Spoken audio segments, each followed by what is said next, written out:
ಚಂದ್ರಬಾಬು ನಾಯ್ಡು ಪ್ರಮಾಣ ವಚನ ಕಾರ್ಯಕ್ರಮ ಮುಂದೂಡಿಕೆಯಾಗಿದೆ. ನಾಯ್ಡು ಸಿಎಂ ಆಗಿ ಜೂನ್ 9ರ ಬದಲು 12ಕ್ಕೆ ಪದಗ್ರಹಣ ನೆರವೇರಿಸಲಿದ್ದಾರೆ. ನೋಡಿ, 4ನೇ ಅವಧಿಗೆ ಚಂದ್ರಬಾಬು ನಾಯ್ಡು ಮುಖ್ಯಮಂತ್ರಿಯಾಗಿ ಅಧಿಕಾರವನ್ನು ಸ್ವೀಕರಿಸ್ತಾರೆ. 9ನೇ ತಾರೀಕಿತ್ತು ಕಾರ್ಯಕ್ರಮ, ಈಗ 12ಕ್ಕೆ ಮುಂದೂಡಿಕೆ ಮಾಡಲಾಗಿದೆ. ಯಾಕಂದರೆ 8ನೇ ತಾರೀಕು ಮೋದಿಯವರ ಪದಗ್ರಹಣ ಇದೆ. ಅದೇ ಕಾರಣ. ಈಗ ಇನ್ನು ಪ್ರಧಾನಿ ನರೇಂದ್ರ ಮೋದಿ ಅವರೇ ನಾಯ್ಡು ಅವರ ಪದಗ್ರಹಣ ಕಾರ್ಯಕ್ರಮಕ್ಕೆ ಬರ್ತಾ ಇದ್ದಾರೆ.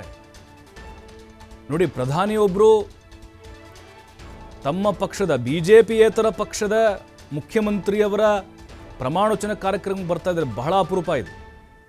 ಇಲ್ಲಿ ಏನು ಗೊತ್ತಾಗ್ತಿದೆ ನಮಗೆ, ಚಂದ್ರಬಾಬು ನಾಯ್ಡು ಅವರ ಪವರ್ ಗೊತ್ತಾಗ್ತಾ ಇದೆ, ಅವರ ಶಕ್ತಿ ಗೊತ್ತಾಗ್ತಾ ಇದೆ.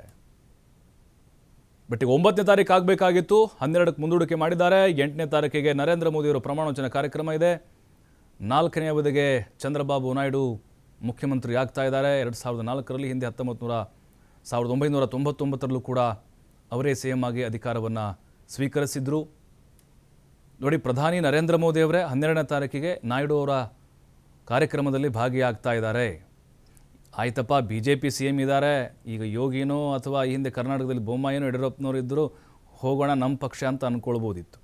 ಆದರೆ T D P, B J P ಅಲ್ಲ, ಬಿ ಜೆ ಪಿಯೇತರ ಪಕ್ಷ, ಅವರ ಒಂದು ಕಾರ್ಯಕ್ರಮಕ್ಕೆ ಮೋದಿಯವರು ಬರ್ತಾರೆ ಅಂತ ಹೇಳಿದ್ರೆ ಇಲ್ಲಿ ಪ್ರಾದೇಶಿಕ ಪಕ್ಷಗಳ ಅನಿವಾರ್ಯತೆ ಮತ್ತು ಅವಶ್ಯಕತೆ ಬಿ ಜೆ ಪಿಗೆ ಎಷ್ಟರ ಮಟ್ಟಿಗೆ ಇದೆ ಅನ್ನೋದು ಇಲ್ಲಿ ಪ್ರೂವ್ ಆಗ್ತಾ ಇದೆ.